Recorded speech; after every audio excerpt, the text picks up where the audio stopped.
From New Delhi, you're watching DD India Live, India's voice to the world. I'm Siddharth Bharadwaj. Coming up in the next 30 minutes. World leaders to discuss rising geopolitical challenges on third and final day of Munich Security Conference 2025.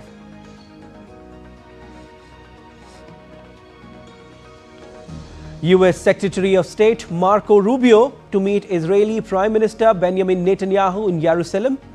Discussion on next phase of Gaza ceasefire on agenda. Stampede at New Delhi railway station in India's national capital. 18 dead and several injured.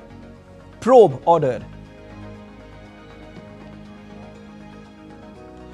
In tennis, Amanda Anisimova swept past Helena Ostapenko to claim Qatar Open title.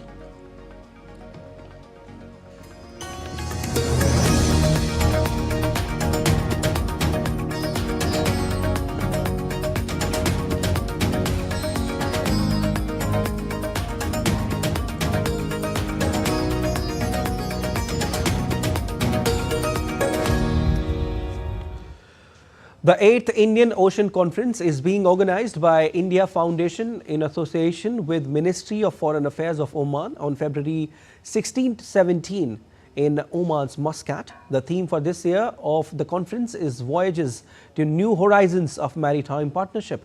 Delivering the keynote address at the conference, India's External Affairs Minister Dr. S. Jaishankar said the West Asia conflict has resulted in a serious disruption of global shipping.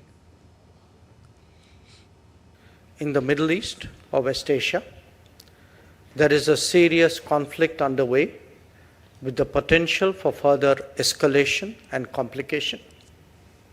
At the same time, long-standing issues are being revisited, sometimes with a radically different approach.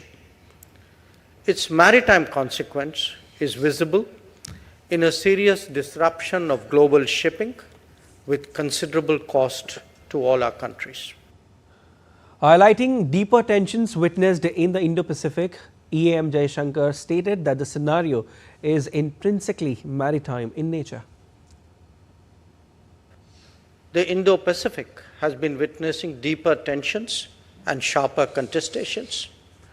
The scenario is intrinsically maritime in nature, involving respect for and observance of international law.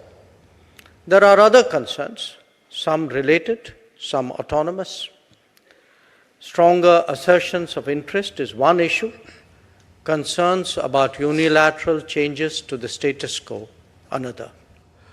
EM Dr. S. Jaishankar met his Israeli counterpart Gideon Saar in Germany and exchanged views on the current situation in West Asia. The two leaders met on the sidelines of the Munich Security Conference on Saturday. Minister Jaishankar posted on X saying, "Great to meet FM Gideon Saar of Israel on the sidelines of Munich Security Conference 2025. Exchanged views on the current situation in West Asia, underlined the strength and significance of a bilateral partnership." Now, world leaders have gathered for the third and final day of Munich Security Conference on Sunday, following 2 days of intense discussions on Ukraine and Europe's security landscape. Day 2 of conference wrapped up on Saturday after a series of unexpected speeches and strong reactions to evolving geopolitical challenges. Ukrainian President Volodymyr Zelensky made a direct appeal to European leaders, urging them to act in their own interests amid growing concerns over US support for Russia. Without Ukraine's army, Europe's armies will not be enough to stop Russia. It's reality for today. Only our army in Europe has real, modern battlefield experience. But our army alone is not enough too. And we need what you can provide: weapons, training, sanctions, financing, political pressure, and unity. Meanwhile, on the sidelines of the summit, US Vice President J.D. Vance criticized European leaders, accusing them of suppressing free speech. The threat that I worry the most about vis-a-vis Europe is not Russia, it's not China, it's not any other external actor.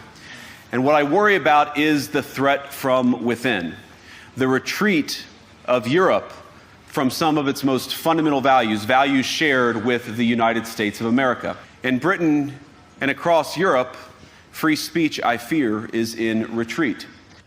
European leaders rebuked Vance and defended Europe's stance on hate speech and far right.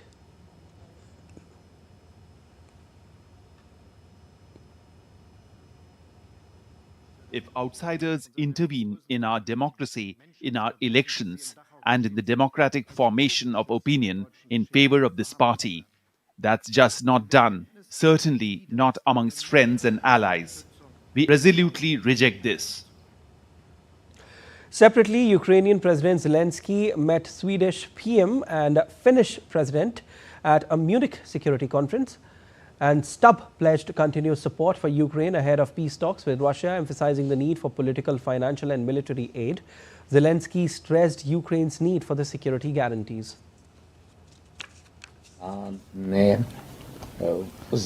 It does not protect us. It is not yet ready to protect us, our interests. For me, it is very important to talk about investments. And in Ukraine, these are investments. And this should be stated legally in a proper and correct way. And this is an investment, and you can think about how to distribute profit from it. If it is all connected with security guarantees, you know, I have not seen this connection in the document. Meanwhile, European leaders will hold an emergency summit on Ukraine. The summit will be held in Paris on Monday. Polish Foreign Minister Radoslaw Sikorski said French President Emmanuel Macron had called the summit of European leaders to discuss Ukraine crisis. The move comes after Donald Trump's special envoy to Ukraine said European leaders would be consulted but not take part in any talks between US and Russia over ending the conflict. Separately, the EU's foreign policy chief, Kaja Kallas, called a meeting of foreign ministers from the bloc at the Munich Security Conference for Sunday morning. The meeting would take stock of the latest contacts with US and Ukraine officials.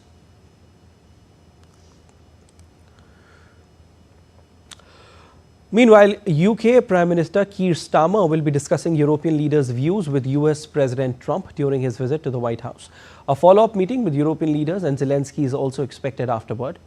UK Foreign Secretary David Lammy emphasized that Europe must increase defense spending as Russian President Vladimir Putin remains a threat even in the event of negotiated peace. US Secretary of State Marco Rubio is in Tel Aviv on the first leg of his West Asia tour. Rubio landed at Ben Gurion Airport in Tel Aviv late on Saturday and is due to hold talks with Israeli officials today, discussing President Donald Trump's Gaza plan. The top US diplomat will also meet Israeli Prime Minister Benjamin Netanyahu in Jerusalem on Sunday. The talks will focus on freeing US and all other hostages from Hamas's captivity and advancing to phase 2 of the ceasefire agreement in Gaza. Senior officials, including Secretary of State Marco Rubio, White House National Security Advisor Mike Waltz, and Middle East negotiator Steve Witkoff, will attend peace talks between Russian and Ukrainian negotiators that will be held by the US in Saudi Arabia.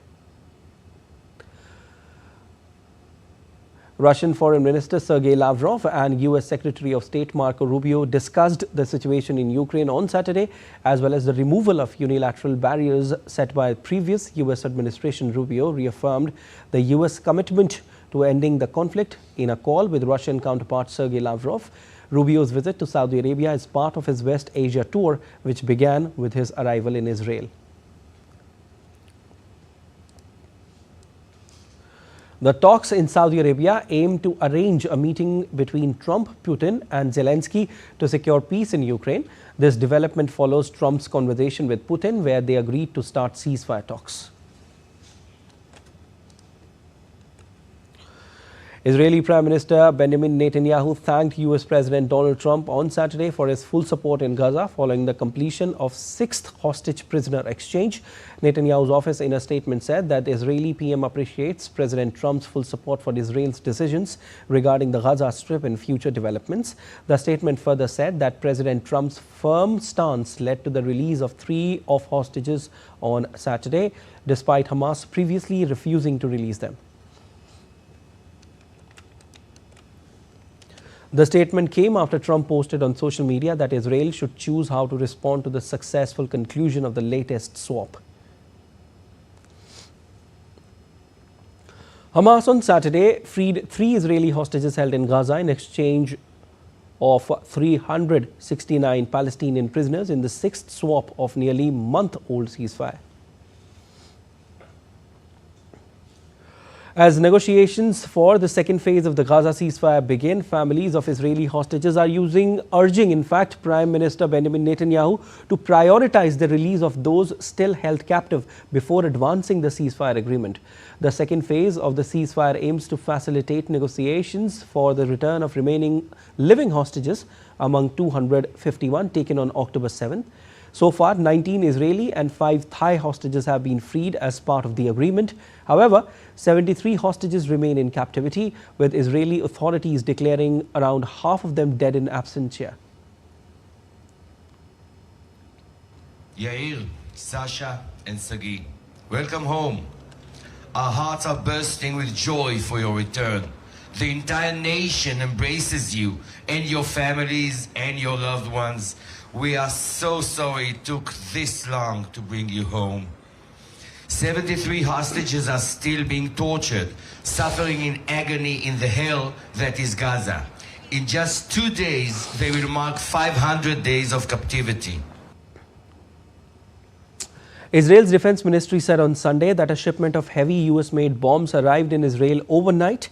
In a statement, Defense Minister Israel Katz stated that this munitions shipment released by the Trump administration is a significant asset for the Israeli Air Force and military, highlighting the strong alliance between Israel and the United States. The Trump administration had approved the sale of more than $7.4 billion in bombs, missiles and related equipment to Israel earlier in February.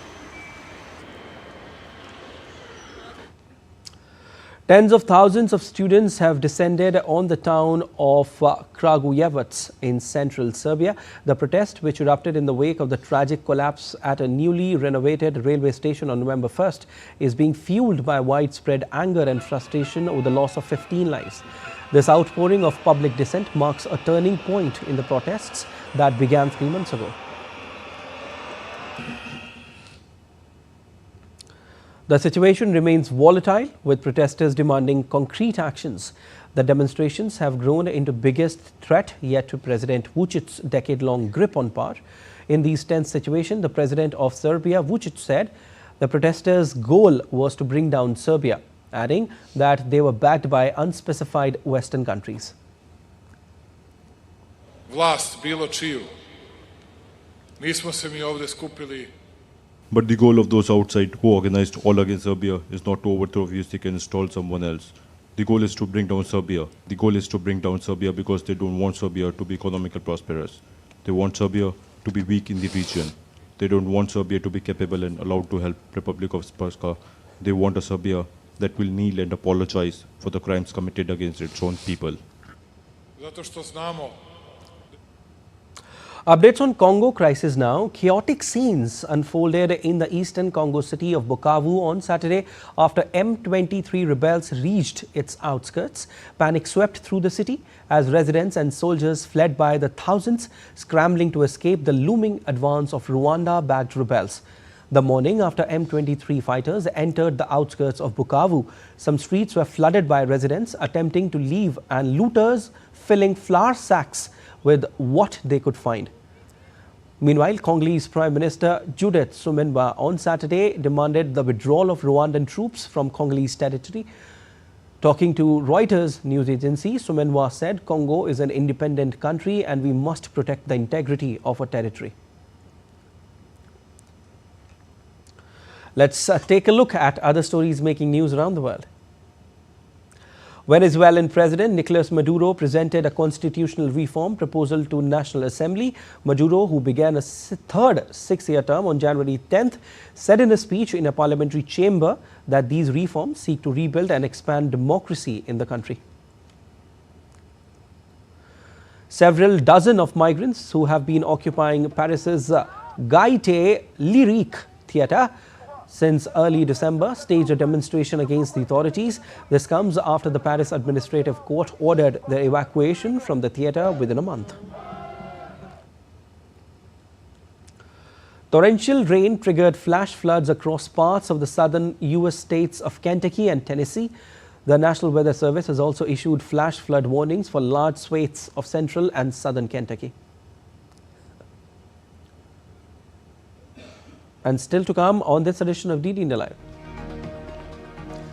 we will tell you all about Bharat Tex 2025. The biggest cancer awareness walkathon was organized in New Delhi on Sunday. Stay tuned to know more.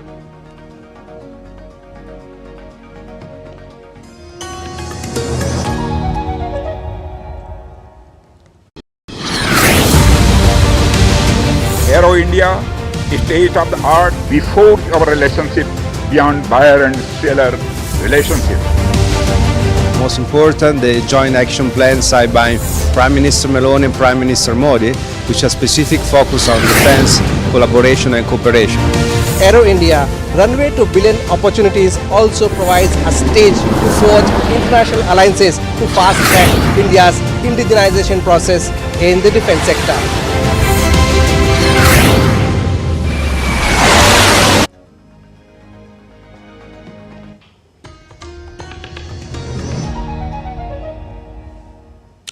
You're watching DD Live. I'm Siddharth Bharadwaj. India is weaving its way into the future of global textiles with Bharat Tex 2025, one of the world's largest textile exhibitions taking place in New Delhi. With sustainability at its core, this mega event is bringing together global leaders, innovators and industry giants to shape the future of textiles. Akshay Dongre reports.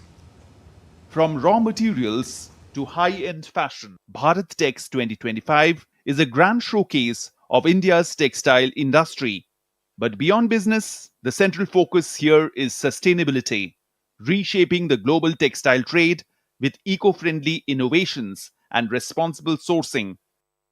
We want to demonstrate to the world that India is not just a textile leader, it has the capacity to produce at scale and sustainability, and it's a reliable partner. We have visitors from 120 countries. We have every top country in India exhibiting here. And our theme this year is Innovation Meets Responsibility. With over 5,000 exhibitors and participation from more than 120 countries, Bharat Tex 2025 is a melting pot of ideas and trade. The event, organized by a consortium of 12 textile export promotion councils and backed by the Ministry of Textiles, spans from fiber production to fashion, home furnishings, and cutting-edge technical textiles. As a student, I am getting exposure with a lot of Indian brands, getting to know, and as a fashion student, I am getting to know like internships where I have to do, like what type of like people I am getting to interact like with a lot of type people from different backgrounds, and it's really interesting. We get more exposure here and how we are going to do in industry, and here every brand is different. They are showcasing themselves. This year's theme, Resilient Global Value Chains and Textile Sustainability, is driving conversations across 70 conference sessions, CEO roundtables and B2B meetings. Innovations in eco-friendly dyes, biodegradable fabrics and energy-efficient manufacturing are taking center stage. Textile industry has a big role to play. The industry in itself harps on future. So whatever we are producing today has to be sustainable for the future. And we are looking for something which is clean, which is fair traded, which is organic. And for this, we are making all the efforts because we have the control from the farm to the customer. Blending tradition with innovation, Bharat Tex 2025 also highlights India's rich textile heritage. Fashion shows, trend forecasts, and product launches showcase the industry's evolution while staying rooted in craftsmanship.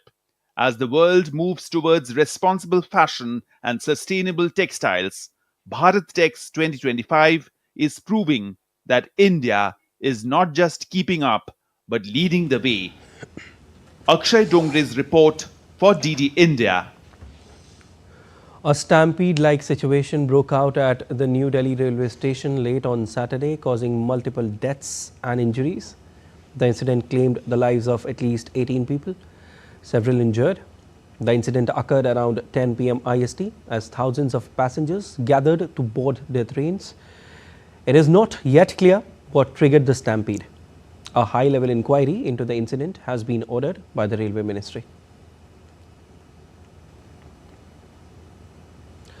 President Draupadi Murmu condoled the loss of lives in the incident, expressing grief on X. She wrote, and I quote, "Deeply anguished to know about the loss of lives in a stampede at New Delhi railway station.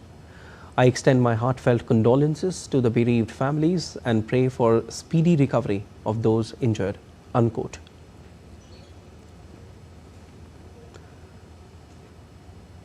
Prime Minister Narendra Modi expressed grief over the incident.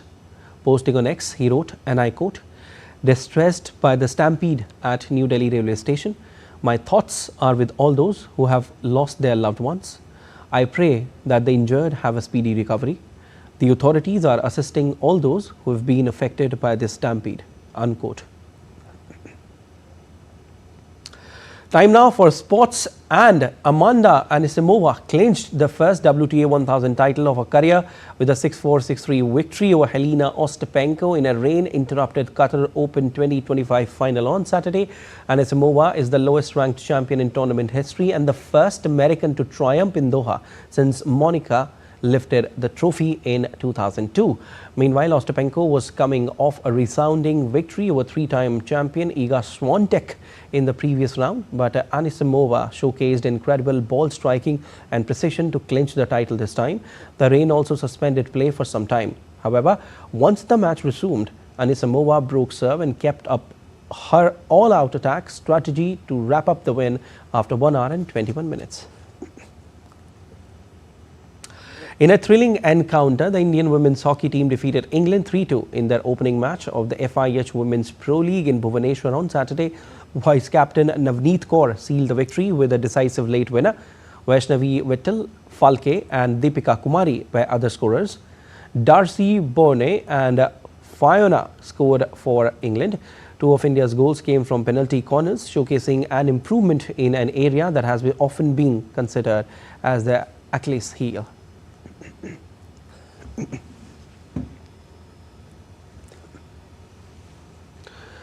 A cancer awareness walkathon was organized by Can Support in New Delhi on Sunday.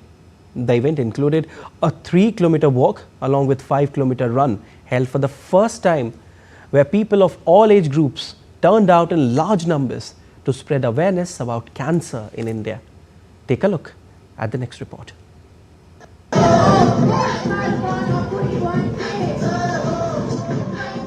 Can Support organized the biggest cancer awareness walkathon in New Delhi on Sunday to sensitize the community about the rising incidences of cancer.